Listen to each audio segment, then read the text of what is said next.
한 사람 한 사람 하나님의 말씀과 만나는 시간 되기를 축복합니다.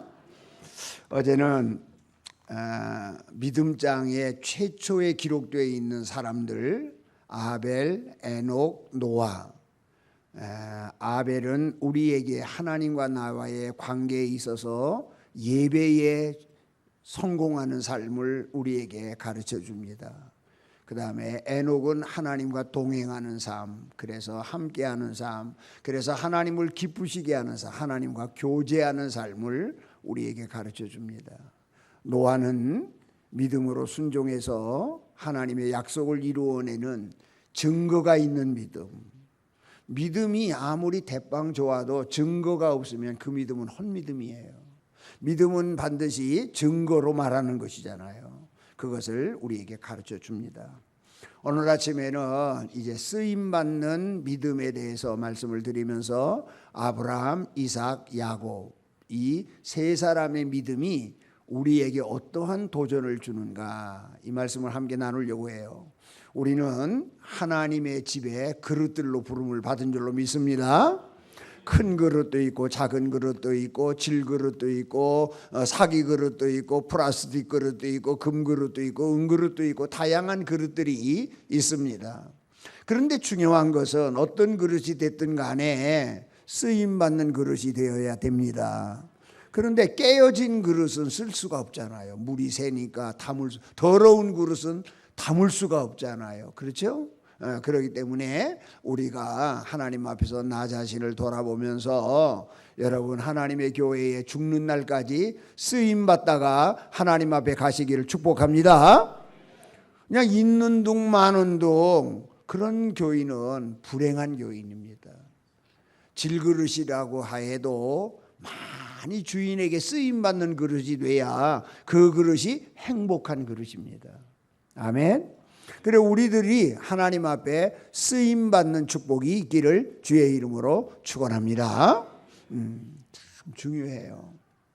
그런데 하나님께서 쓰시는데 누구든지 다 쓰십니다. 누구든지 다 쓰는데 어떤 사람은 이렇게 쓰고 어떤 사람은 이렇게 쓰고 어떤 사람은 이렇게 쓰는데 목수가 집을 짓는다고 한번 생각해 보세요.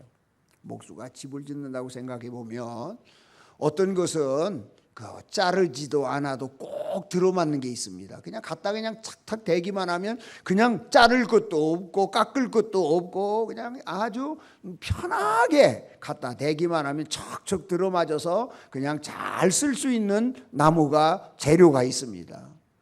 벽돌 같은 거 또 뭐 이런 그런 것들은 그냥 갖다 대기만 하면 착착 그 목수나 집 짓는 주인의 의도에 따라서 이렇게 쓸 수가 있습니다. 그런데 어떤 거는 너무 길어가지고 쓸 수 없는 건 어떡하죠? 잘라야 돼요. 톱으로 잘라야 쓸 수가 있는 겁니다. 그래서 잘라서 쓰는 거죠. 또 어떤 거는 모자르는 게 있잖아요. 그러면 어떻게 해야 돼요? 이서서 써야 되거든요. 못을 박아서 이서서 꼭 맞는 길이로 이어가지고 씁니다. 그러니까 꼭 맞는 놈도 쓰임받고 모자르는 놈도 쓰임받고 기른 놈도 쓰임받는데 좀 넘치고 기른 놈은 잘라서 쓰는 거고 또 모자르는 건 이서서 쓰는 거고 그리고 또 꼭 맞는 건 이슬 필요도 없고 자를 필요도 없고 깎을 필요도 없고 그냥 주인의 마음대로 갖다가 쓰면 되는 거잖아요. 아멘. 그러니까 어떤 모양으로도 쓰임을 받는단 말이죠. 그런데 아브라함이라고 하는 사람은 꼭 하나님의 마음에 맞는 사람입니다. 자를 필요도 없고 깎을 필요도 없고 그냥 하나님이 이래라 그러면 예, 하나님이 이렇게 해라 그러면 예. 그러니까 아브라함은 하나도 나무랄 데가 없는 거예요. 그냥 척척 하나님의 뜻에 따라서 아름답게 쓰임받고 그래서 믿음의 조상으로 하나님께 축복받은 사람입니다. 여러분도 그런 사람 되기를 바랍니다. 하나님이 보실 때 그냥 하나님 마음대로 여기도 쓸 수 있고 저기도 쓸 수 있고 교회에서 보면요 어떤 사람은 찬양대도 쓸 수 있고 어떤 사람은 주일학교 교사도 쓰고 그 사람은 뭐 어디든지 다 쓸 수 있는 사람이 있습니다. 그런 사람 되기를 축복합니다. 그 다음에 이삭이라고 하는 사람은 조금 모자르는 사람입니다. 내가 봐도 모자릅니다.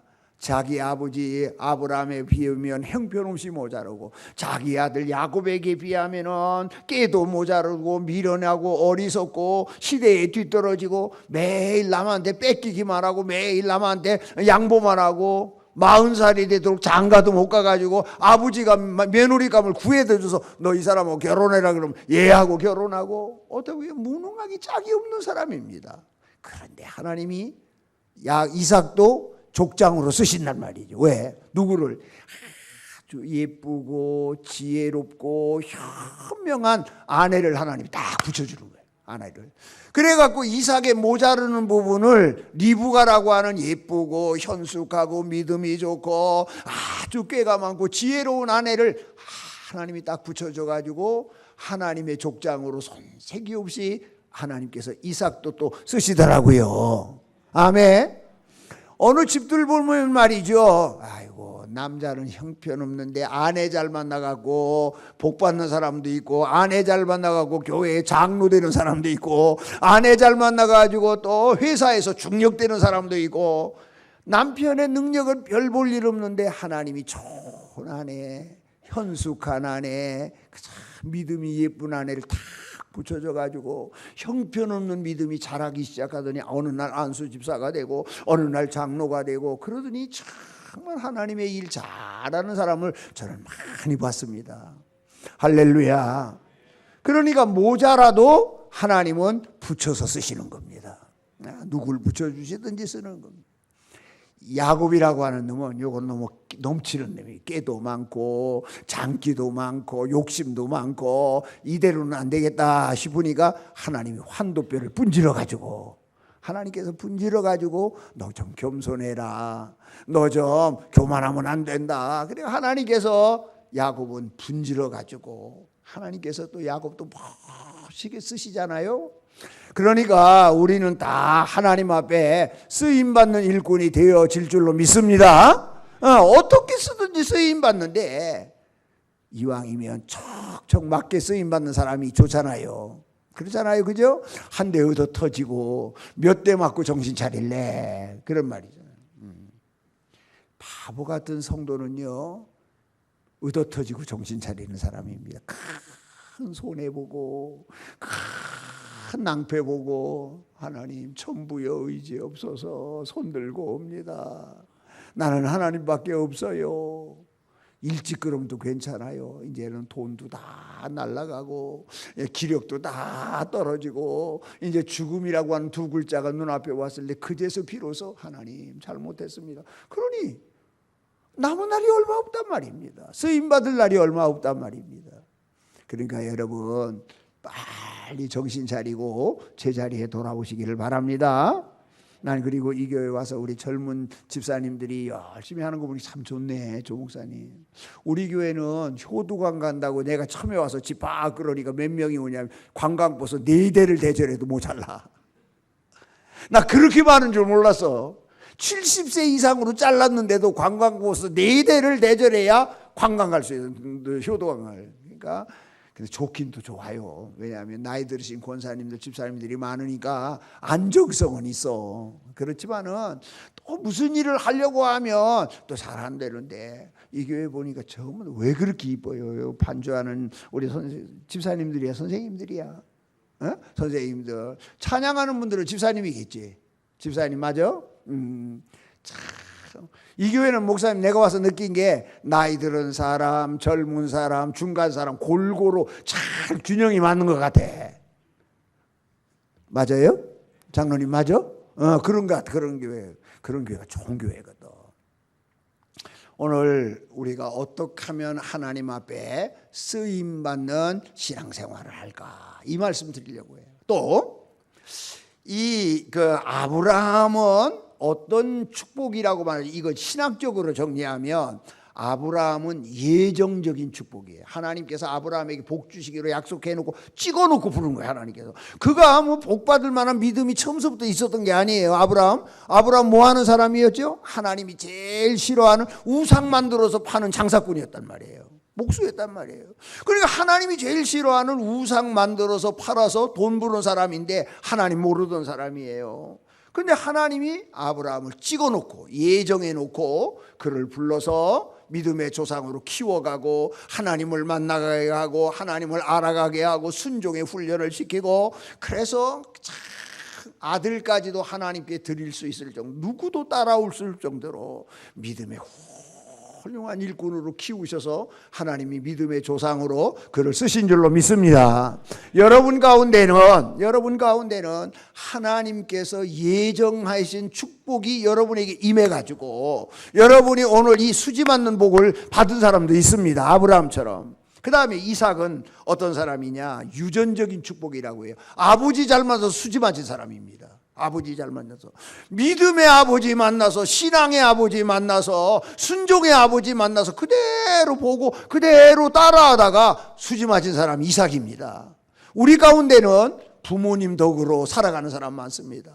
어머니 눈물의 기도로 살아가는 사람이고, 아버지의 신앙을 물려받아서 내가 모태신앙으로 나가지고 그냥 세상에서 죄짓지 않고 하나님 뭘 떠나지 않고 교회 안에서 순종하면서 아름답게 풍파 없이 어려움 없이 환난 없이 그냥 신앙생활 잘하는 사람, 축복입니다. 그거 감사해야 돼요. 감사해야 돼요. 나는요, 참 우리 집안에서 처음 예수 믿었어요. 얼마나 핍박을 많이 당했는지 몰라요.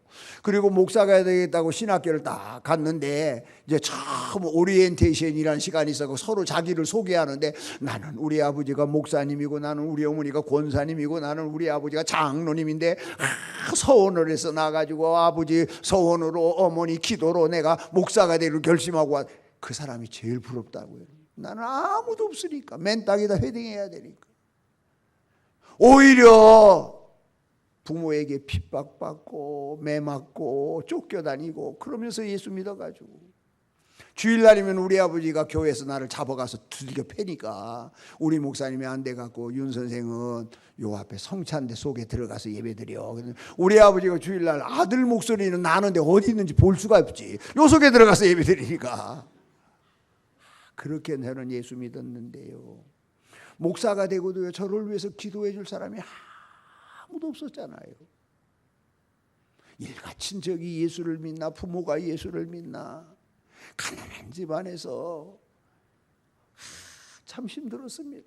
그래서 나에게 제일 부러운 사람이 우리 아버지 장로님, 우리 어머니 권사님, 우리 아버지 목사님, 이 말이 얼마나 부러웠는지요. 여러분 모태신앙 가지고 태어난 거 복인 줄 아시기 바랍니다. 여러분을 위해서 기도하는 엄마가 있고 여러분을 위해서 신앙으로 지도하는 아버지가 있는 거 얼마나 축복인지 모릅니다. 이삭은 무슨 축복이라고요? 유전적인 축복이다. 아버지의 신앙, 어머니의 신앙을 물려받아서 그냥 축복받은 사람입니다. 그 다음에 야곱은 어떤 사람이냐? 야곱은 쟁취하는 축복을 가진 사람입니다. 믿음은 뺏는 겁니다. 천국은 침노하는 겁니다. 그래서 은혜도 사모하는 자가 받고 축복도 달려붙어서 하나님께 매달리는 자가 받고 승리는 이기는 자가 받고. 아멘. 그러니까 야곱에서 우리가 배울 수 있는 것은 내가 타고난 복은 없어, 또 물려받은 복도 없어, 맨 땅에 헤딩하는 거야. 그렇지만은 나는 하나님 하는 분 붙들고 하나님 축복 안 해주면 난 못 삽니다. 하나님 기도 응답 안 해주면 나는 한 발자국 떠날 수가 없습니다. 내 혈이뼈가 끊어지는 한이 있더라도, 하나님 앞에 매를 받는 한이 있더라도 나는 하나님 축복 아니면 오늘 밤 이 자리를 떠날 수 없습니다. 하고 하나님께 달려붙어서 기도하고 매달리고 사모하고 부르짖고, 그러면 하나님께서 그 사람에게도 하늘 문을 여시고 복을 주시는 줄로 믿습니다.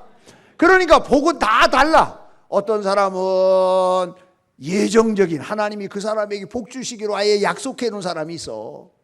근데 그것도 차버리는 사람도 있대. 그리고 어떤 사람은 부모 닮아서 저절로 복을 누리고 은혜를 누리고 아무 어려움 없이 평탄하게 그렇게 신앙생활하는 사람도 있고, 어떤 사람은 나 혼자 싸워야 돼, 나 혼자 매달려야 돼, 나 혼자 부르짖어야 돼, 나 혼자 하나님의 축복을 차지해야 되는데, 그 사람은 매너 노력해야 돼요. 더 많이 눈물 흘려야 돼요. 그런데요, 나는 여러분에게 여러분의 귀한 신앙을 여러분의 자식들에게 물려주는 일을 위해서 노력하십시오. 참 내가 혼자 신앙생활하고 내가 혼자 믿음 생활하는데 얼마나 힘들었습니까? 그런데 내 자녀가 그렇게 할 수는 없잖아요. 그러니까 지금서부터 내 자녀를 위해서 기도하고 내 자녀를 위해서 믿음을 물려주셔야 됩니다. 생일날 되거든 그냥 선물 하나 사주고 치우지 말고, 손자들 오거든 뭐 너 이거 용돈이다 그러고 그렇게 하지 말고, 저는 우리 교인들에게 가르칩니다. 설날이 돼서 세배하거나 생일이 돼서 생일 선물할 때 되면 다 불러라.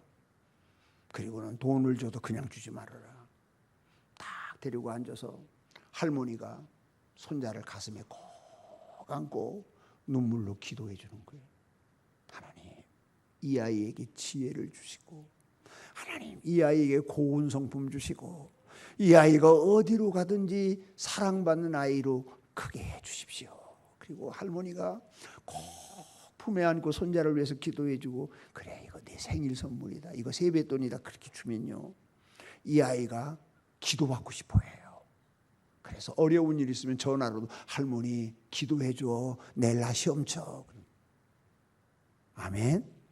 마찬가지예요. 아버지가요 회사 갔다 와서 자녀가 잠자고 있어요.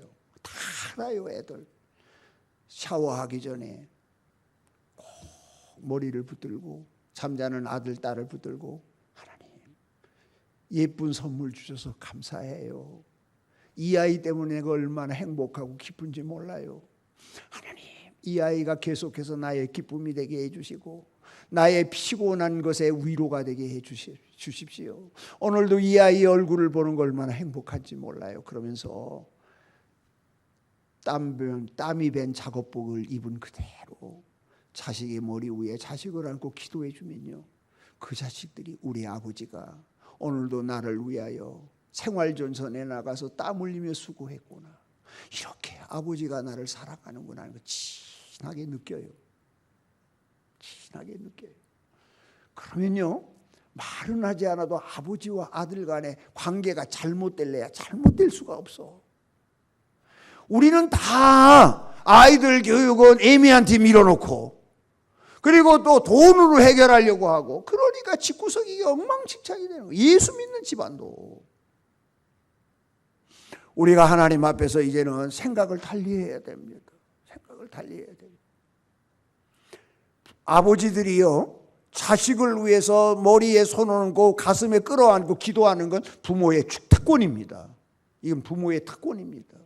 그렇기 때문에 우리의 자녀들이 내 신앙이 흘러가고 내 믿음이 흘러가고 하나님 우리의 가정의 축복이 내 자식 만대로 흘러갈 수 있도록, 그래서 기독교 명문 가정이 되어질 수 있도록 책임을 가지시고 오늘부터 여러분의 가정을 일으켜 세워야 될 줄로 믿습니다.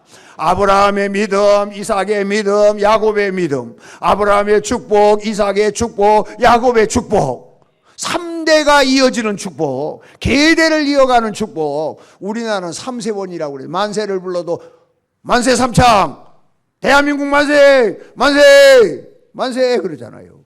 주여라도 뭐예요? 주여 삼창, 주여 들으시옵소서, 주여 응답해 주시옵소서, 주여 쉬 내 기도를 들어주시옵소서. 우리 기도도 삼창하잖아요.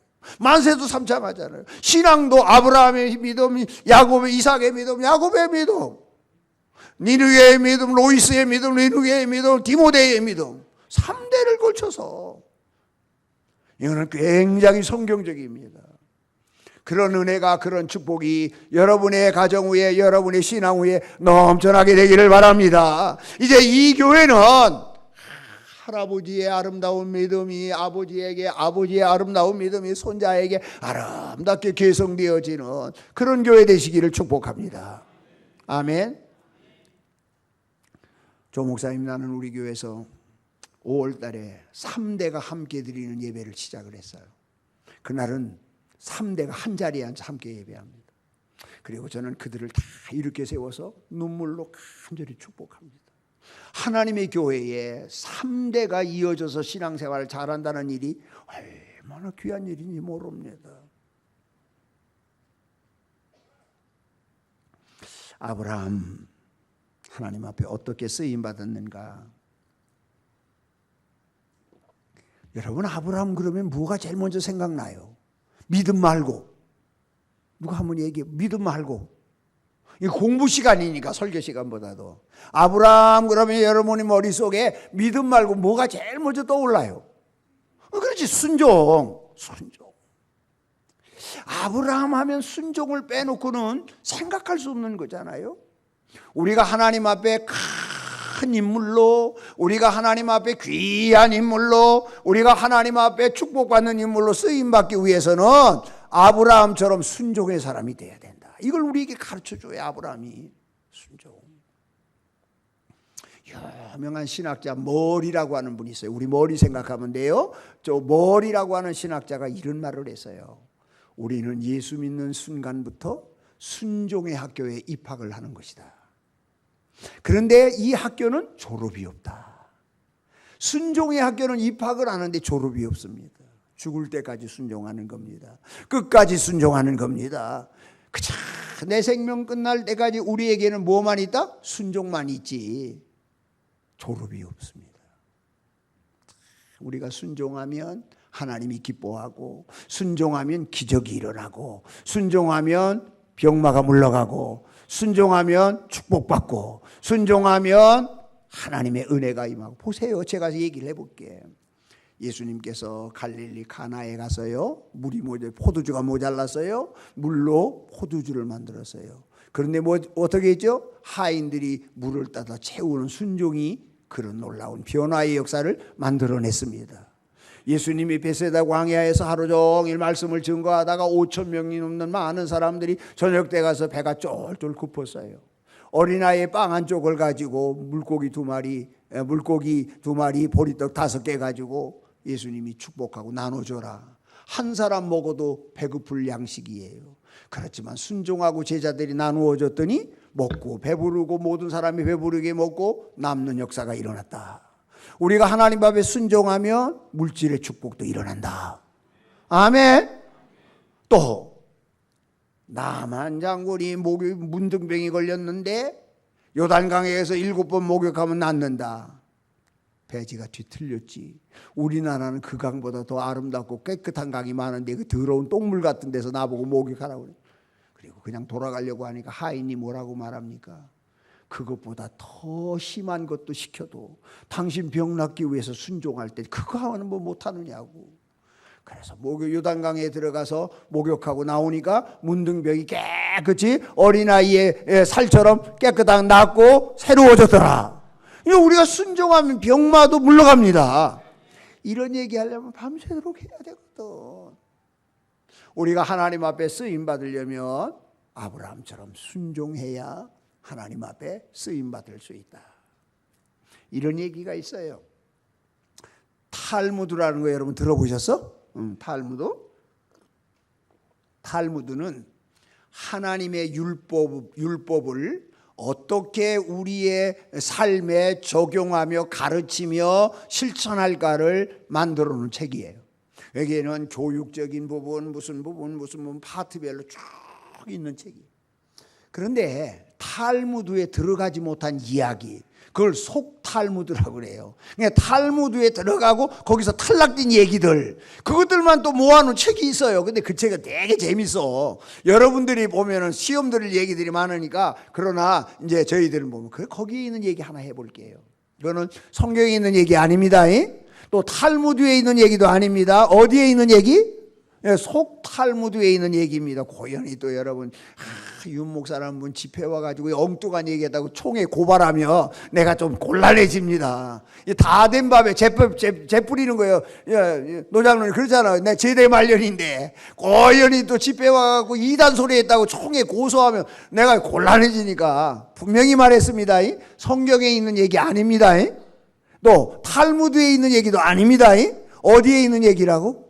속탈무드. 우리나라로 말하면 야사예요. 야사. 그러니까 확인된 얘기는 아닙니다. 그러나 한번 들어보셔. 하루는 예수님이 제자들에게 이렇게 말했대요. 야, 오늘은 내가 저 높은 헬문산에 올라가서 거기서 내가 하루를 지내야 될 테니까 너희들은, 내가 먼저 가 있을 테니까 너희들은 그곳으로 다 올라오거라. 근데 올라오긴 올라오는데 그냥 올라오지 말고 산 밑에서 너희들이 지고 올 수 있을 만큼 큰 돌을 하나씩 지고 올라와라. 그렇게 말씀을 하시고 예수님이 먼저 훌쩍 헬몬산으로 가셨습니다. 어디에 있는 얘기라고? 성경에 있는 얘기 아니에요. 분명히 얘기했어. 네, 그래, 올라가서. 그리고 제자들은 야, 이상하다. 우리 선생님이 그 산 꼭대기 가면 쎄인 게 돌덩어리고 바위덩어리인데, 아니 우리를 고생시키려고 작정을 하셨지. 그 높은 산에 올라가면서 아니 산 밑에서 돌을 지고 올라오라니 이게 말이 되냐. 그렇지만 주님의 명령이니까 제자들은 베드로도 순종하고 모든 제자 다 순종합니다. 그 베드로 형님도 등어리에다가 질 수 있을 만큼 큰 돌을 지고 낑낑대면서 그 산 꼭대기로 예수님 만나러 올라갑니다. 근데 가룟 유다는 아이고 참 형님들도 참 돌대가리다. 아니 그 꼭대기 올라오면 쎄인 게 돌인데, 그러니까 안 할 수는 없고 예수님 말씀에 요만한 공깃돌 하나 주머니에 넣고 휘파람을 불면서 룰루랄라 하면서 갑니다. 형님들은 땀을 뻘뻘 흘리면서 갑니다. 그 산에 올라가서 예수님을 만나는데 어디서 그렇게 사람이 많이 몰려왔는지 소문을 듣고 그 산에 가득히 예수님의 그 말씀을 듣기 위해 사람들이 모였더랍니다. 예수님은 그들에게 하늘의 말씀을 풀어서 해석하는데 그 말씀이 너무 재밌고 너무 좋으니까 배고픈 줄도 모르고 그 말씀을 듣다가 해가 뉘어 넘어갈 때서 말씀이 끝났는데, 끝나고 나니까 배가 고픈 겁니다. 그러니까 예수님께서 제자들에게 너희들 저 산 밑에서 가져온 돌을 손으로 지어라. 그리고 예수님께서 하늘을 우러러 축복하시니까 그 돌덩어리가 뭐가 됐을까? 떡덩어리가 되지. 그래갖고는 예수님이 떼줘라, 나눠줘라. 그러니까 나누면 또 생기고 나누면 또 생기고, 이 기적이 일어나는 거야. 얼마나 재밌을까요, 제자. 그때서 야, 우리 선생님이 우리를 왜 이 돌을 가지고 올라오랬는지 깨달아서 신나는 거예요. 지금 내가 가져온 떡을 막 사람들에게 먹여주니까. 그런데 가룟 유다는 요 돌덩어리고 요거 자기 먹어도 힘드니까 일단 자기 입에 넣었어. 그게 떡이 됐어. 그런데 형님한테 가서 형님 나도 나눠줄 테니까 떡 좀 주세요. 그리고 가룟 유다가 베드로 형님의 떡을 떼서 나눠주려고 그러니까 그건 어떻게 됐을까? 돌이 됐지. 그래가지고 가룟 유다는 배를 쫄쫄이 굶고 또 다른 사람은 한 사람도 주지 못하고 떠들 실망하고 내려왔다는 얘기가 어디에 있다고? 속탈무드에 있어. 그런 얘기가. 이 이야기가 우리에게 가르쳐주는 내용은 뭐냐? 순종. 내 마음에 맞지 않아도, 내 머리에 맞지 않아도, 상식적으로 맞지 않아도, 이론적으로 맞지 않아도, 또 경험상으로 맞지 않아도, 이리 맞춰보고 저리 맞춰봐도 맞지 않아도 하나님의 말씀이니까 순종하면 수지 맞는다. 아멘. 자, 제가 얘기해 볼게. 갈릴리 바다에서 평생 동안 그물을 던져서 고기를 잡아먹고 사는 베드로가 있었잖아. 밤새도록 한 마리 못 잡았잖아요. 그래도 그물은 털어야 되잖아요. 왜? 또 그물 던지기 위해서. 그래서 힘없이 그물을 털고 있는데 예수님이 다가오셨어. 고기 잡았냐? 못 잡았습니다. 그래, 다시 그물 던져봐. 자, 깊은 곳에다가 그물을 던져. 떡 쳐다보니까 예수여, 당신은 목수의 아들이잖아. 바다는 내가 더 귀신이잖아. 내가 박사잖아. 언제 물때가 있고 언제 그물 던지고 어디에 던지면 고기 많고, 나는 바다에서 사는 사람이잖아. 근데 당신이 뭐 주제넘게 목수의 아들로서 나보고 그물을 어디라 던져, 다른 데 가보시오 그랬으면 끝났을 거야. 그렇지만 당신이 깊은 곳에 그물 던지라고 하니까 내 상식 내려놓고, 내 경험 내려놓고, 내 이론 내려놓고, 모든 것 다 내려놓고 내가 순종합니다. 그리고 와서 그물을 던졌더니 이게 웬일이야. 그물이 찢어지도록 많은 고기를 잡았을 뿐만 아니라 그것도 모자라서 형제의 배에까지 가득 채우고도 눌러날라하고 남았다네. 아멘. 상식적으로 안 맞을 수 있어. 그렇지만 하나님의 말씀이니까, 하나님의 명령이니까 순종하면 대박 납니다. 여러분이 오늘도 순종하시기 바랍니다. 하나님께서 사업을 하다가 순종하면, 우리 김 지사님 나왔어? 오늘? 안 나왔어? 어제 밥 사준 김 지사님 안 나왔어? 왜 안, 이런 데 꼭 안 나와. 사업을 할 때도 마찬가지입니다. 우리가 주님 말씀에게 순종하고 하나님 중심으로 살고 하나님 사랑하며 살면 하나님께서 명령을 하십니다. 울산에 있는 모든 돈은 집합. 그리고 어디로 가나? 하늘샘교회 성도들이 사업장으로 이동. 다 이동시켜주는 거야. 주일날 내리면 울산에서 방황하고 상처받은 방황하는 성도들은 다 집합. 그리고 어디로? 하늘샘교회로 이동. 아멘 좀 해요. 그런 데는. 그러니까 부흥대 안 되지.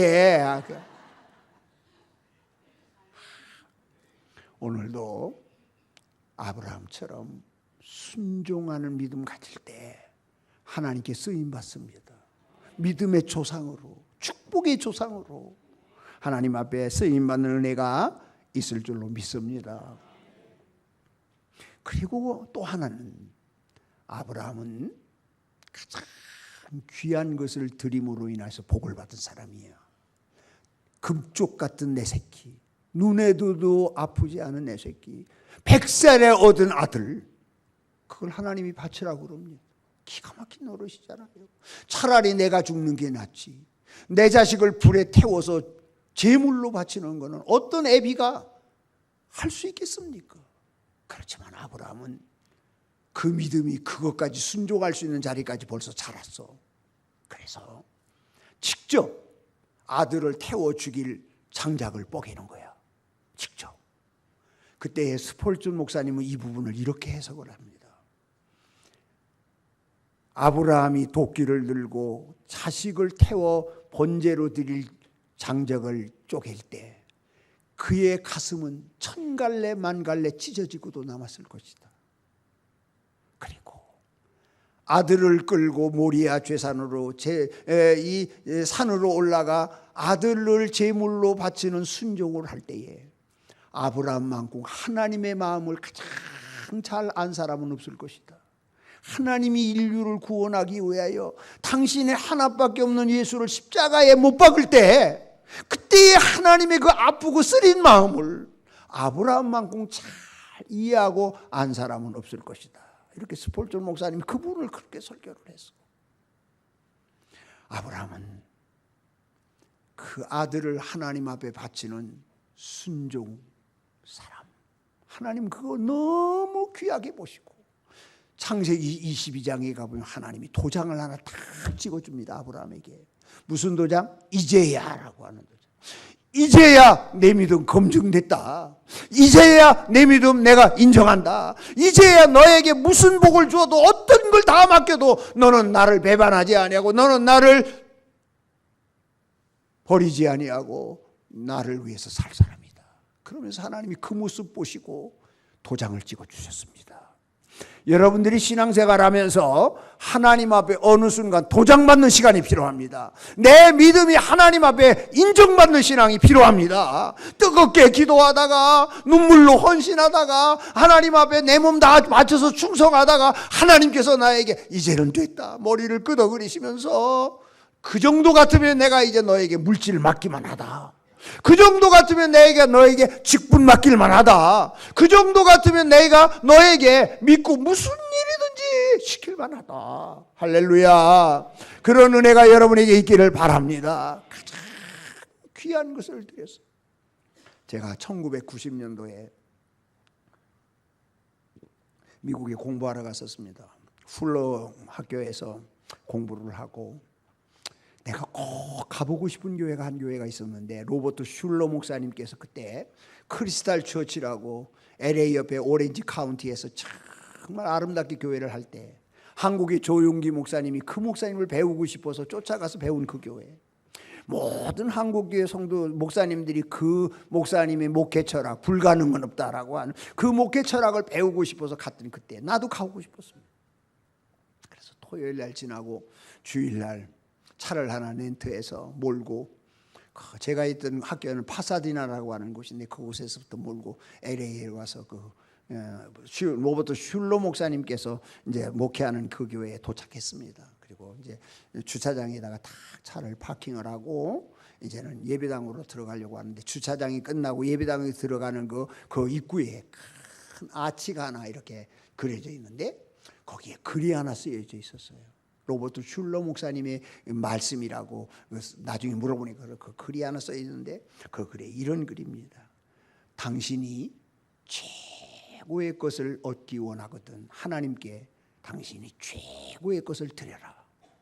나는 그 글가 너무 좋아서 수첩을 꺼내서 그걸 적었어. 당신이 최고의 것을 하나님께로부터 얻기 원하거든 당신은 하나님께 최고의 것을 드려라. 그거 순종한 사람이 누굽니까? 아브라함이잖아요. 아니 세상이 100세에 얻은 자식을 하나님이 바치라고 해서 두말하지 아니하고 이유도 따지지 않고 묻지도 아니하고 끌고 올라가서 제물로 그냥 죽이는 것도 아니에요. 칼로 잘라서 불에 태워서 죽이는 그 일을 순종하잖아요. 그러니 하나님의 마음이 감동했잖아요. 하나님의 마음이 이 아브라함을 보면서 탐복했잖아요. 그리고는 믿음의 조상 될 만하다. 하나님이 인정해 주셨잖아요. 우리가 축복받는 데는요 그만한 믿음의 대가가 지불되어져야 돼요. 공짜가 없어요. 여러분 축복받고 싶습니까? 은혜 받고 싶습니까? 잘 믿고 싶습니까? 하나님이 원하는 최고의 것을 드리십시오. 최고의 것. 나는 이 교회 오면서 우리 노장로님 두 형제가 예배당 앞에 오직 예수라고 하는 저 기념 팻말을 세운 모습을 보면서 너무 마음이 좋더라고요.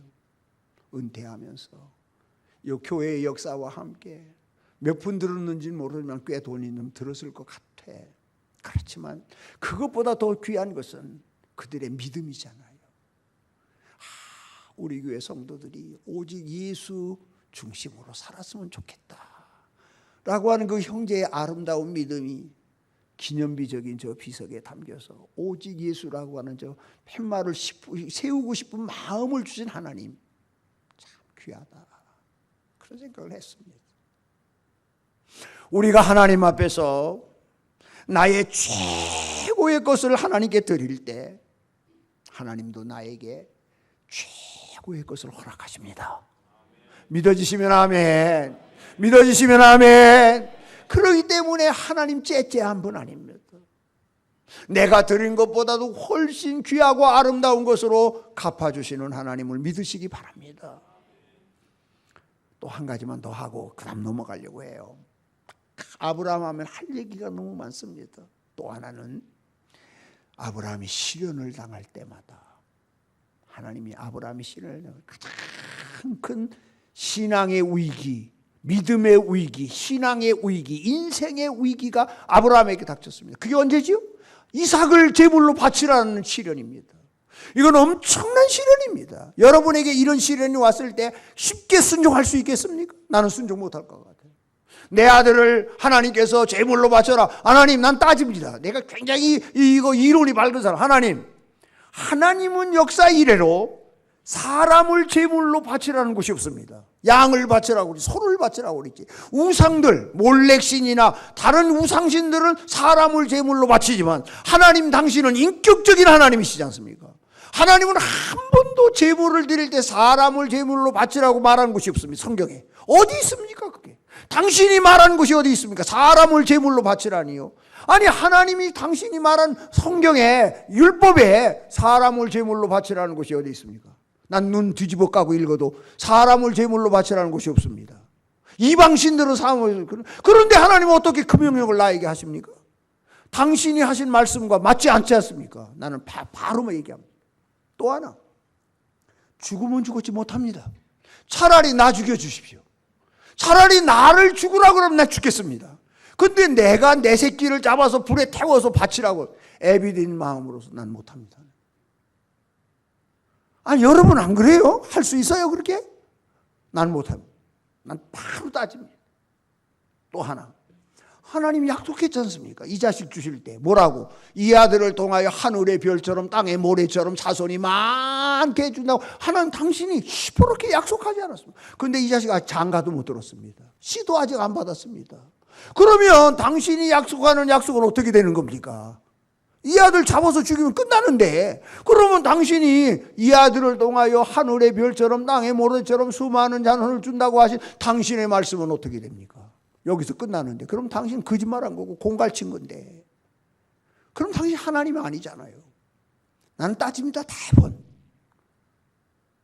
그런데 아브라함 따지지 않습니다.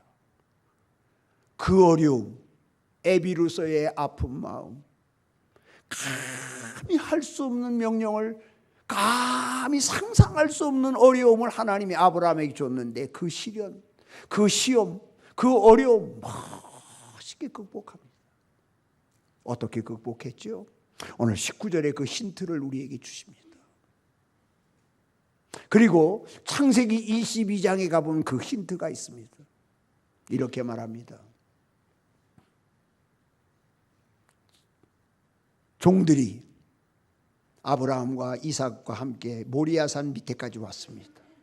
아브라함이 말합니다. 너희들은 여기서 기다려. 나하고 이삭하고 가서 하나님께 제단 쌓고 올게. 그때 아브라함이 이렇게 얘기합니다. 내가 이 이삭과 함께 제단을 쌓고 너희들에게로 함께 돌아올게. 굉장히 중요한 말입니다. 하나님 앞에 이삭을 잡아 죽이면 함께 어떻게 옵니까? 그런데 아브라함은 함께 오겠다고 말합니다. 오늘 보면 19절.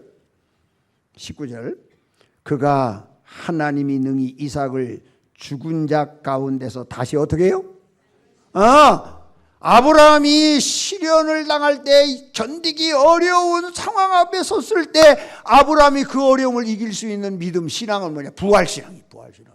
내가 잡아 죽여도 하나님은 살려주실 것이다. 아멘. 살려주실 것이다. 그것을 믿은 거예요. 우리의 신앙 가운데 최고의 무기와 최고의 신앙은 부활신앙입니다. 우리의 믿음의 선배들이 일제시대 때 감옥에 들어가서 믿음을 지킬 수 있었던 그 신앙을 제가 물어보면, 우리 교단에 추록성도 계시는 손명복 목사님이 계셨습니다. 마산에. 저를 정말 사랑해 주셨습니다. 그 손명복 목사님이 제가 하루는 이렇게 물었어요. 목사님, 일본 형사들이 발로 차고 말할 수 없는 고문을 하고, 그래서 영창에서 어려운 신사참배 반대하면서 고통당할 때 어떻게 이기셨습니까? 그랬더니 다른 거 아니지. 하루하루 견디기 힘들었는데 한 번은요, 일본 형사한테 얻어맞아가지고요, 감방 속에서 주둥이가 고름이 나가지고, 고름이 나니까 손명목 목사님 입이 좀 나왔잖아요. 그때 튀어나온 입이, 내 입이 그래서 튀어나왔다. 그러면서도 어떻게 이기냐 물었더니 부활신앙 때문에 이겼다는 거예요. 여기서 죽어도 하나님이 천국 가서 살려주실 것이고, 하나님이 부활신앙 아니면 나는 벌써 쓰러졌지. 그렇잖아요. 자식이 죽은 앞에서도 애미의 쓰라린 눈물을 감추면서 찬송할 수 있었던 것은, 하나님이 이 자식 죽었지만 살려주셔서 천국에서 만날 것이다. 남편을 먼저 보내면서도 무너지는 그 아픔을 부둥켜 안고 그래도 찬송하면서 추스릴 수 있었던 것은 천국에서 다시 만날 것이지. 우리에게 부활신앙 주신 하나님을 찬양합니다. 부활신앙 주신 하나님을 우리는 감사하게 붙들어야 됩니다. 아브라함이 이 깜찍한 시련 앞에서 그 시련을 풀어나갈 수 있었고 이겨나갈 수 있었던 믿음은 다시 살려주신다. 다시 살려주신다. 내가 죽여도 하나님은 다시 살려주셔서 그 자식을 통하여 하나님의 뜻을 이루어 가실 것이다. 그렇게 믿었습니다. 그 믿음 없었으면 순종 못합니다. 그 믿음 없었으면 순종 안 합니다. 그런 믿음 없는데 순종하는 건 미친놈이지. 그게 도른 놈이잖아요. 그러나 아브라함은 도른 사람 아닙니다. 그 어려움을 견뎌낼 수 있었던 것은 어떤 믿음 때문에, 부활신앙 때문에 그 어려움과 시련을 이길 수 있었다.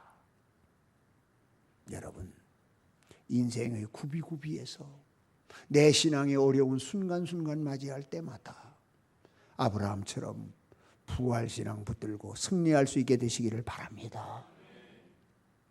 그러면 하나님 앞에 아름답게 쓰임 받습니다. 두 번째로 이삭의 신앙입니다. 아까 이삭의 신앙은 무슨 축복이라고 그랬어요? 유전적인 축복이랬어요. 아버지 잘 만나가지고 수지 맞은 사람입니다. 근데 이 사람이 연약하고 참 마음이 여리고 그냥 남에게 주기 좋아하고 그런 사람입니다. 그런데 그도 또 하나님이 쓰셔. 족장으로 쓰셨어. 그리고 하나님께서 그에게 복을 주셨어. 근데 가만히 들여다보면 그럴 만한 이유가 있어요. 그는요, 참 성경을 보면 아버지 아브라함이나 아들 이삭, 이제 야곱에게 비하면 별 볼 일 없는 사람 보입니다. 그러나 그에게 정말 귀한 신앙 하나가 있었어요. 그 신앙은 어떤 신앙이냐면 기다릴 줄 아는 신앙입니다. 기다릴 줄 아는 신앙. 첫 번째, 그가 소년 시절에는 아버지에 끌려서 모리아 산에 올라가서 꽁꽁 묶여서 죽음의 자리에 올라앉아서 제물이 되어지는 어려움을 겪었어. 그러면서 그는 기다려. 뭘 기다려? 우리 아버지가 하나님의 명령에 순종하고 하나님은 순종하는 대가를 어떻게 보상해 주시는지 보자. 그는 순종에 대한 결과가 어떻게 나타난지를 조용히 기다리며 따지지도 않고 묻지도 않고 아버지가 하라는 대로 아버지가 끌어대는 대로 죽으면 죽으라고 하는 자리에까지 묵묵히 도살장에 끌려가는 양처럼 우리 예수님처럼 죽음의 자리에 가 앉아. 그리고 그는 마음속에 이것을 생각해. 우리 아버지가 하나님의 말씀 앞에 순종하셨는데 그 순종의 대가가, 순종의 결과가 어떻게 나에게 우리에게 오는지를 내가 보겠다라고 하는 믿음 가지고 아버지의 순종의 대가를 기다리는 믿음. 그 다음에 그가 청년이 되어졌습니다. 청년기에는 이게 연애 한 번도 못하고 여자 한 번도 못 만나고 그냥 40이 되도록 늙어 죽을 판이야. 그때에 너는 기도하고 있어라. 내가 네 마누라한테 구해올게. 그래가지고 늙은 종을 파송해서 자기의 부인을 구해오는데 저희는 자기 장막에서 조용히 기도하면서 기다립니다. 어떻게? 하나님께서 나를 향하신 하나님의 뜻이 어떻게 이루어지는 것을 보기 위해서 기다립니다. 어떤 여자가 올까? 그거 관심 없어. 예쁜 여자가 올까? 뭐 날씬한 여자가 올까? 멋있는 여자가 올까? 어떤 그거보다도 이삭은 어떤 마음으로 기다려요? 하나님의 뜻이 어떻게 나에게 이루어질까? 하나님의 뜻을 기다립니다. 그러면서 아버지가 하는 행동에 대해서 기다리고 있어. 기도하면서. 그랬더니 이 세상에서 제일 이쁜 여자를 데리고 왔어. 하나님께서 이 세상에서 가장 지혜로운 여자를 데려와서 이삭의 아내 리브가 하나님의 뜻을 예민하게 분별하던 사람 아닙니까? 아버지는 그 뜻을 몰라. 하나님은 자기 뱃속에 있는 쌍태 중에 야곱이 하나님의 뜻을 이루어갈 사람이라는 사인을 주셔서 리브가는 깨닫는데 아버지, 자기 남편 이삭은 그 사실을 깨닫지 못해. 아무리 설명해줘도. 이렇게 예민하고 이렇게 하나님의 뜻 앞에 아주 분별을 여기 있는 지혜로운 아내를 하나님이 데려와서 여기 네 아내다라고 주시는 거예요. 그가 장가를 들고 장년이 되었을 때에는 20년이 돼도 아기가 안 생기네. 20년이 돼도. 그래도 또 기다려. 뭐라고? 내가 기도했으니 하나님이 틀림없이 기도의 응답으로 아들을 주실 줄로 나는 믿습니다. 조급해 생각 안 해. 장가 들고 20년이 되어지는데 애가 없어도 이삭은 흔들리지 않아. 내가 기도했으니까 하나님은 우리 가문을 통해서 나를 통하여 믿음의 가문 구속의 역사를 이루어갈 것이라고 약속했으니까 언제가 돼도 하나님은 내 줄기에서 내 씨를 주실 것이다. 그런 기도하고 그냥 조급해 하지 않아. 기다려. 기도의 응답을 기다리면서 장년기에 보내. 그가 노년기에 되었을 때는 우물을 7번이나 팝니다. 우물 빼면 이방인들이 와서 뺏어가고 그러면 그냥 줘. 그리고 또 우물 파면 또 달라고 그러면 또 줘. 그 땅에서요, 물은 생명이고 물은 풍년이고 물은 축복이야.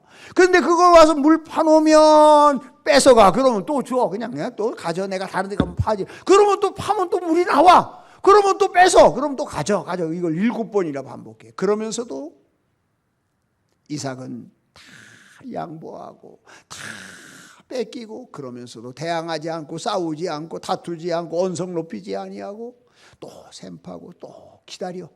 뭘 기다릴까? 내가 사랑으로 실천하고 내가 믿음으로 희생한 결과 하나님께서 더 좋은 걸 주시겠지. 아멘. 아멘. 우리에게 그런 믿음이 필요하단 말이에요. 이삭과 같은 믿음. 기다릴 줄 아는 믿음. 기다릴 줄 아는 믿음. 하나님의 뜻을 기다리고 기도의 응답을 기다리고 내가 하나님을 위하여 선하게 충성하고 헌신한 결과를 기다리고 기다릴 줄 아는 믿음. 그냥 눈앞에 보이는 것 때문에 여러분 연연하지 말고, 내가 열심히 일했는데 하나님께서 나에게 갚아주는 거 아무도 없고, 기도해도 소용없고 헌신해도 소용없고 알아주는 놈도 없고, 누구는 권사되는데 나는 뭐 표도 안 나오고, 그거 필요 없어. 그거 필요 없어. 하나님이 아시니까 하나님 바라보고 승부하시기 바랍니다. 하나님 바라보고 나가시기 바랍니다. 하나님께서 언제든지 갚아줘. 이 땅에서 안 갚아주면 하나님의 나라 가서 갚아줘. 아멘. 아멘. 내 대에 안 갚아주면 내 자식 대에 갚아줘. 이장로님, 내 대에 안 갚아주면 내 자식 대에 갚아준다니까. 내가 흘린 눈물, 내가 하나님 앞에 드린 연보 한 입, 내가 하나님 앞에 땀 흘린 거 하나 절대로 헛되지 않아. 내 대에 하나님이 안 주시면 내 자식 대에 주셔. 내 자식 대에 안 주시면 그 대에 하나님은 틀림없이 주시는 줄로 믿습니다. 아멘. 그러니까 믿음은 따라합시다. 믿음은 기다리는 거다. 기다리는 거다. 하나님께서 아들 주신다고 약속한 때가 아브라함에게 75살이요. 근데 그 약속이 몇 년에 이루어지지? 100살에 이루어져. 그럼 몇 년 만에 이루어진 거야? 25년 만에 기도가 응답된 거야. 하나님의 응답이 역속돼. 그 가운데 아브라함이 여러 번 흔들리기도 했어. 그렇지만은 기다리니까 하나님의 약속은 반드시 이루어지더라. 아멘.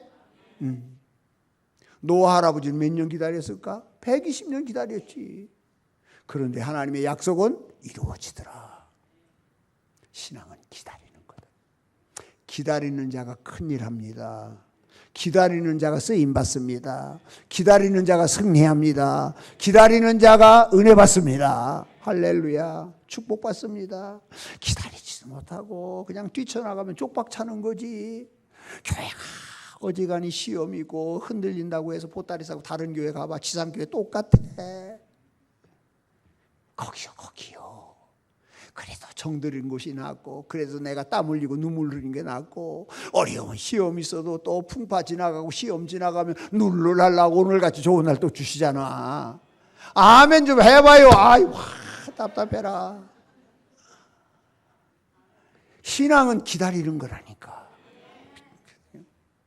그러면 하나님께서 은혜 주시고 하나님께서 축복 주시고 하나님께서 눈물이 변하여 춤이 되는 날 주실 줄로 믿습니다. 할렐루야. 우리가 그거 믿고 가는 거 아니야. 그냥 조급하게 방정 떨지 말고, 그냥 조급해서 그만 원망하고 불평하지 말고. 이스라엘 백성들 봐. 눈앞에 쓴물을 두고 마실 수 없다고 원망하는데 하나님은 그것보다 더 좋은 마라에 12개의 샘이 펑펑 쏟는 거 기다리고 계시잖아. 그걸 못 참는 거라니까. 그걸 못 본다니까. 할렐루야. 이삭이 우리에게 던져주는 믿음의 도전은 뭐라고요? 기다리자. 그러면 하나님께서 역사하신다. 그러면 하나님께서 여러분을 쓰신다. 하나님이 나를 권사로 부르는 게 분명하다면 언제도 돼요. 언제도 돼. 그러니까 조금 빨리 되고 늦게 되는 거 차이야. 될 사람이 돼. 언제든지 참고 기다리면. 아멘 해봐. 그게 뭐라고, 직분이 뭐라고. 아이고 답답해라. 우리 교회는 장로한 데서 보따리 사고 도망간 놈이 있어. 아이고 그게 믿음인가 싶어 나는. 장로 되면 짐도 더 많이 져야 되고, 장로 되면 더 짐은 무거운 짐 지고. 그런데 장로 안 됐다고 3일 만에 보따리 싸고 갔어. 내 누구라고 가르쳐 줄까? 이두천 집사. 당진 동일교회로 갔어, 안양에서. 아이고, 그만합시다. 또 넘어가야지. 야곱 할 일이 많으니까. 야곱 이놈은요, 하여튼 성질이 좀 더러운 놈이야. 고약한 놈이지. 한마디로 말하면 남에게 지는 꼴을 못 보는 놈이잖아. 근데 때로는 믿음이 그런 것도 필요해. 하나님 앞에 나 축복 안 주면 나는 안 떠납니다. 하나님 오늘 밤 내 기도 응답 안 해주면 난 여기서 죽으면 죽었지 안 떠납니다. 그리고 그냥 사생결당하고 달려붙으니까 하나님도 못 이겨. 이스라엘이라는 말이 무슨 말이지? 하나님과 싸워서 이겼다는 말 아니야. 그러니까 하나님도 못 이기는 게 있는데 뭐냐 하면 우리가 눈물로 매달리고 기도하면 하나님도 져. 그렇잖아요. 하나님 붙들고 하나님 나 축복 안 해주면, 나 살려주지 않으면, 나 고쳐주지 않으면 하나님 나 안 됩니다 하고 하나님께서 눈물로 때를 쓰면 하나님도 약하셔갖고 하나님 응답 주시더라니까. 야곱이 그것을 우리에게 가르쳐요. 야곱은요 참 귀한 일이요. 그런데 우리가 축복받고 싶다고 아무리 애쓴다고 해서 축복받아지는 게 아니잖아. 제가 벌써 35년 되는 것 같아요.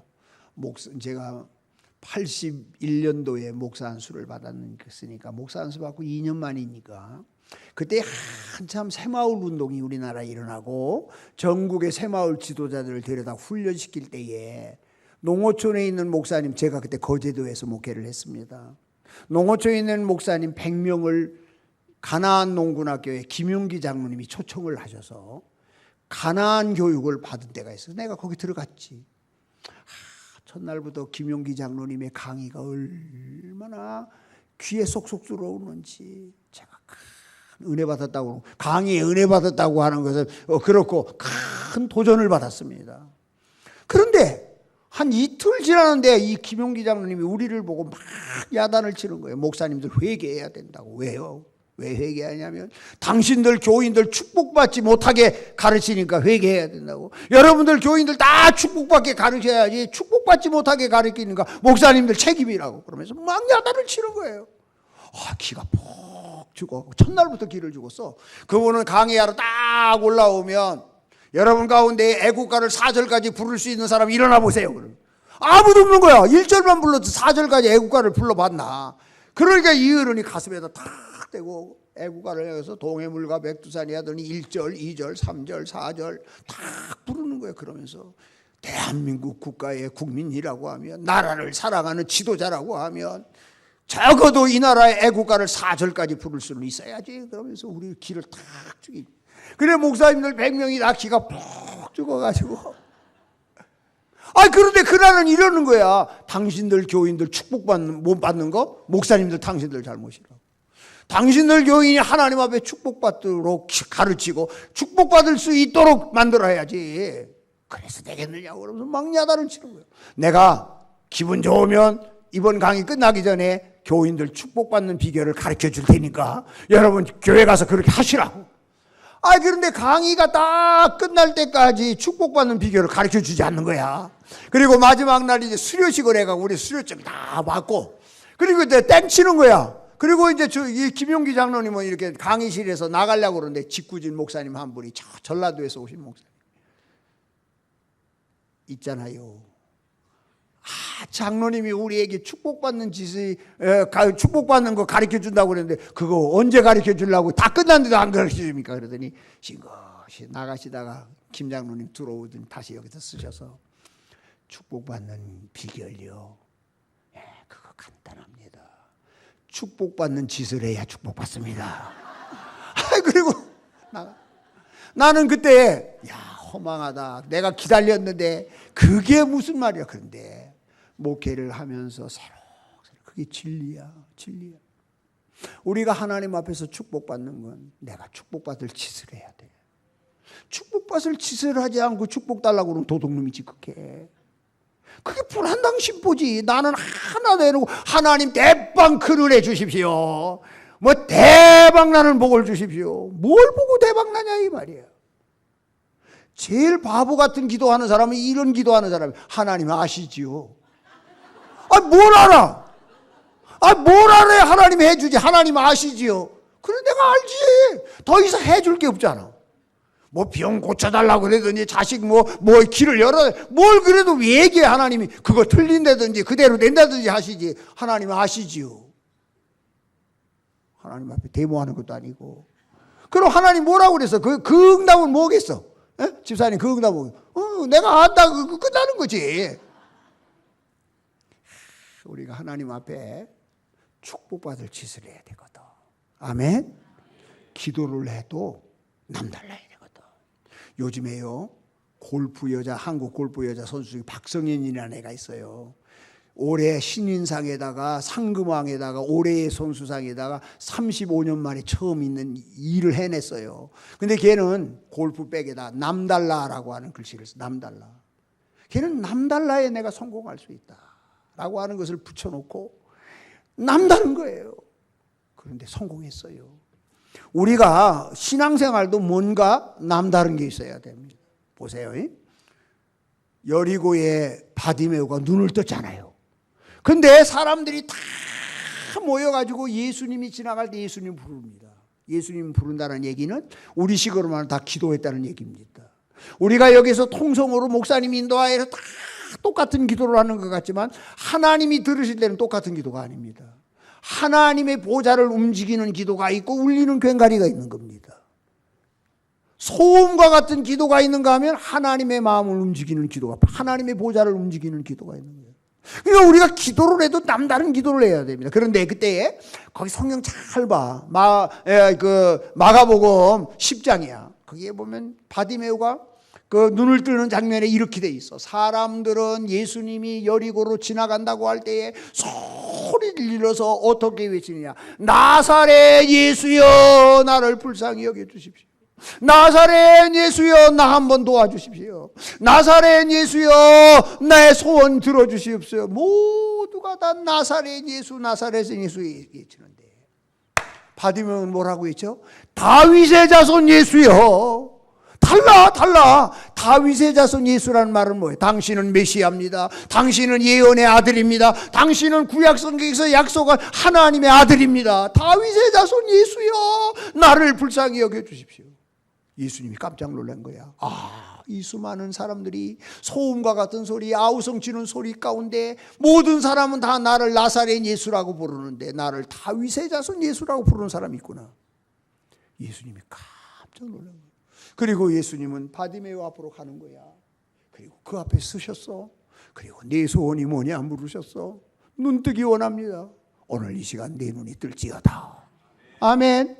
여러분 우리가 뜨겁게 기도하는 것 같아도 간절하게 기도하는 것 같아도 예수님이 지금 성령으로 이 자리에 운행하시는데 예수님의 발걸음을 멈춰 세울 수 있는 기도, 하나님의 능력을 붙들어 세울 수 있는 기도, 하나님의 보좌를 움직일 수 있는 기도, 남다른 기도가 필요하다 그 말입니다. 남다른 기도가.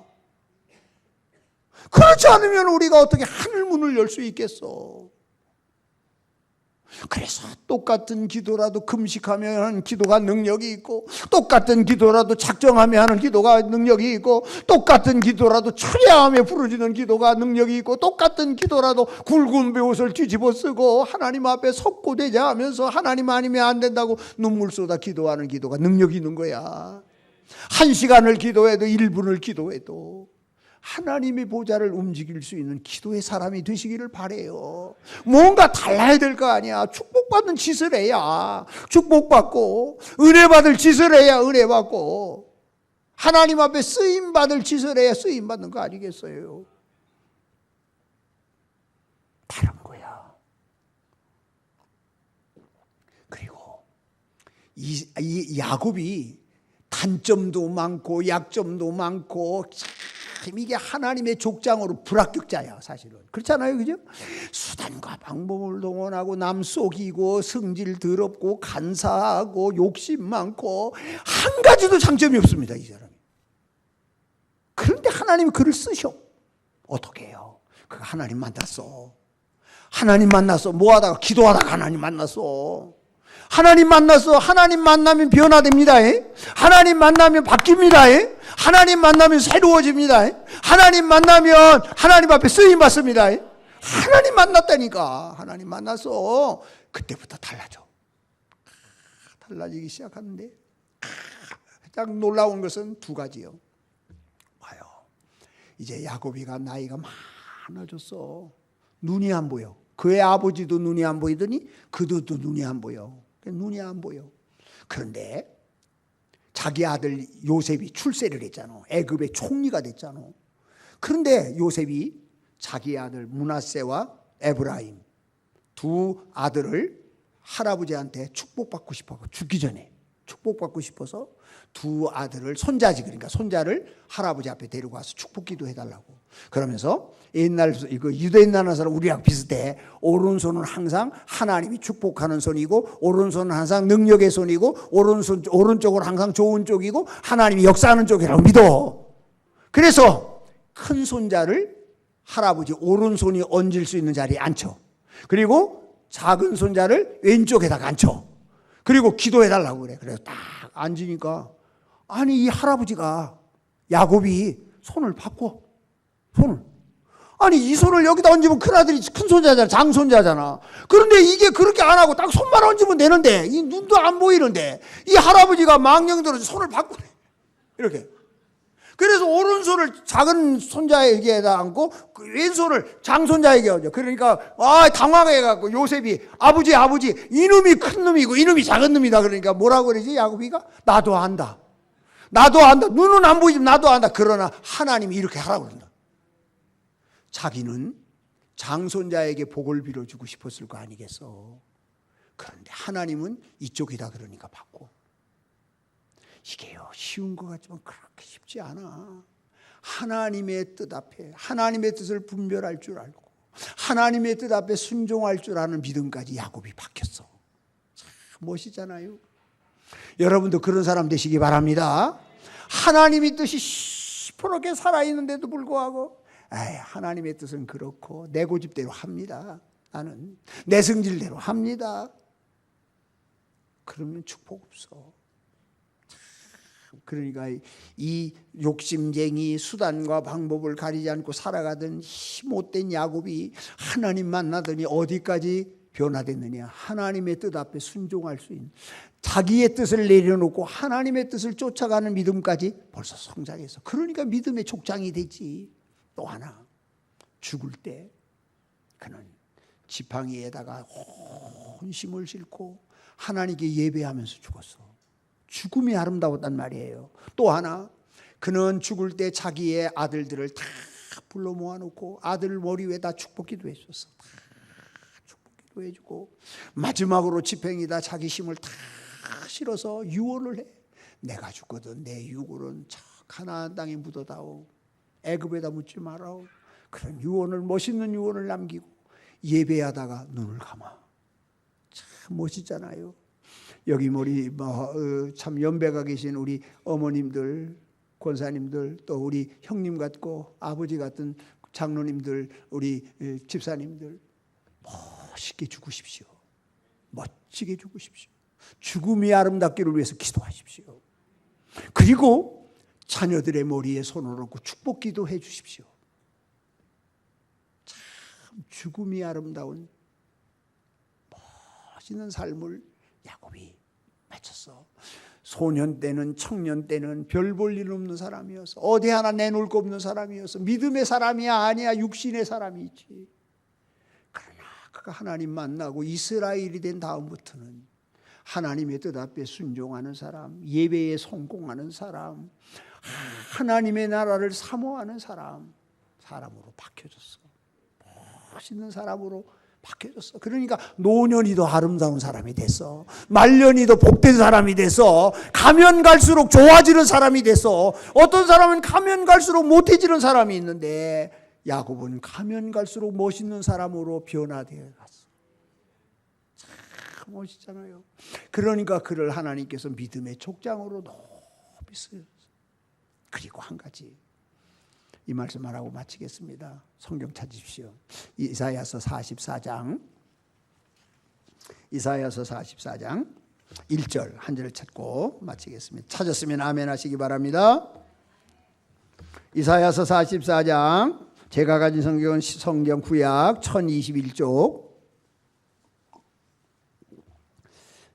이사야서 44장 1절 2절 한 목소리로 읽습니다. 자, 시작. 나의 종 야곱, 내가 택한 이스라엘아, 이제 들으라. 너를 만들고 너를 모태에서부터 지어낸 너희를 여호와가 이같이 말하노라. 나의 종 야곱, 내 택한 여수로나 두려워하지 말라. 거기 야곱의 이름이 3번 나옵니다. 처음에 야곱, 그 다음에 뭐라고 나오죠? 이스라엘, 그 다음에 뭐라고 나오죠? 여수론. 참 중요한 말이에요. 야곱은 제가 첫날 시간에 말씀드렸지만은 나다나엘은 변화되어진 사람의 이름이야. 야곱은 변화하는 사람이에요. 성숙해가는 사람이에요. 하나님의 사람으로. 그런데 처음에는 야곱이었어. 야곱은 어떤 사람? 세상적인 사람, 아직도 성령 충만하지 못한 사람, 육신의 욕심을 쫓아가는 사람, 십자가에 못 박지 못한 사람, 하나님을 만나지 못한 사람, 과거의 사람, 옛사람이에요. 근데 그가 하나님을 만나고 기도하다가 하나님을 만나고 이스라엘이 됐어. 이스라엘은 기도의 응답, 승리자, 하나님께로부터 응답받은 자, 그런 뜻이잖아. 이스라엘이 됐어. 그때부터 그의 믿음은 자라기 시작해요. 우리는 하나님을 만나야 우리의 신앙이 시작됩니다. 우리는 하나님을 만나야 내 신앙이 변화됩니다. 우리는 하나님을 만나야 비로소 신앙생활을 하는 겁니다. 오랫동안 예수 믿는다고 해서 신앙생활이 아닙니다. 예수님, 하나님을 만나고 예수님을 인격적으로 만나고 그래야 내 신앙이 자라고 변화되기 시작합니다. 그런데 인생 말년에는 하나님이 이스라엘이라고 부르지 않아. 여수로나라고 불러. 그 말은 무슨 말이야? 너는 내 사랑하는 아들이다. 너는 내 사랑하는 사람이다. 하나님이 너무너무 좋아해. 처음에는 안 좋아하셨잖아. 물론 그렇게 될 줄로 하나님은 알았기 때문에 택했지만, 그러나 인생 말년에는 너무 귀한 사람으로 야곱이 변했어. 옛날 모습 하나도 없어. 싹 사라졌어. 도둑놈 심보도 사라지고, 간사한 마음도 빠지고, 욕심쟁이도 빠지고, 남을 속이는 것도 빠지고, 지면은 못 사는 것도 빠지고, 다 빠지고, 이제는 뭐만 남았느냐? 오직 하나님의 뜻 앞에만 순종하고 오직 하나님만 바라보는 믿음으로 변했어. 그러니까 하나님께서 보시고 이제는 너 이스라엘이라고 하지 마라. 여수론이라고. 하나님 그때부터는 여수론이라고 부른 거야. 내 사랑하는 자다. 내가 너무너무 좋아하는 자다. 나도 너 없으면 못 살고 너도 나 없으면 못 살다. 하나님이 그렇게 좋아하는 사람으로 싹 변화된 줄로 믿습니다. 하나님이 어떤 사람을 쓰셔요? 변화된 사람을 쓰셔. 변화된 만큼 쓰셔. 변화된 만큼. 내가 하나님 앞에서 십자가에서 죽은 만큼 하나님이 쓰셔. 내가 죽으면 하나님이 역사하고, 내가 죽으면 옛사람이 죽으면 새사람이 살고, 내가 죽으면 예수가 살고. 아멘. 네. 내가 변화된 만큼 하나님은 나를 쓰셔. 나를 쓰셔. 할렐루야. 자, 우리는 하나님의 교회에서 쓰임받는 사람이 되어야 될 줄로 믿습니다. 쓰임받되 귀하게 쓰임받기를 바랍니다. 쓰임받되 하나님의 마음에 기쁘게 쓰임받기를 바랍니다. 고집으로 일하지 말고, 성질로 일하지 말고, 기분으로 일하지 말고. 여러분, 일하는 종류도 달라. 사명 갖고 일하고, 예수님 사랑해서 일해야지. 어쩔 수 없이 일하고, 기분 따라 일하고, 성질 따라 일하고, 그저 인기를 따라 일하고, 그런 사람은 오래 일 못해요. 피곤해서 지쳐요. 하나님 앞에 여러분 다 금그릇처럼 은그릇처럼 귀하게 쓰임받게 되시기를 축복합니다. 이 교회의 역사와 함께 여러분 다 귀하게 쓰임받다가 하나님의 축복이 여러분에게 가득히 임하고, 여러분의 가정은 기독교 명문 가정이 되셔서 아브라함의 하나님, 이삭의 하나님, 야곱의 하나님, 나의 하나님, 우리 아버지의 하나님, 내 하나님, 내 자식의 하나님. 그래서 여러분의 아름다운 믿음이 3대 아니라 4대 수천 대까지 이르는 복된 역사가 이 교회와 함께 놀랍게 펼쳐지기를 주의 이름으로 축복합니다. 쓰임받는 교회, 쓰임받는 성도, 쓰임받는 여러분 되시기를 간절히 바랍니다. 기도합니다.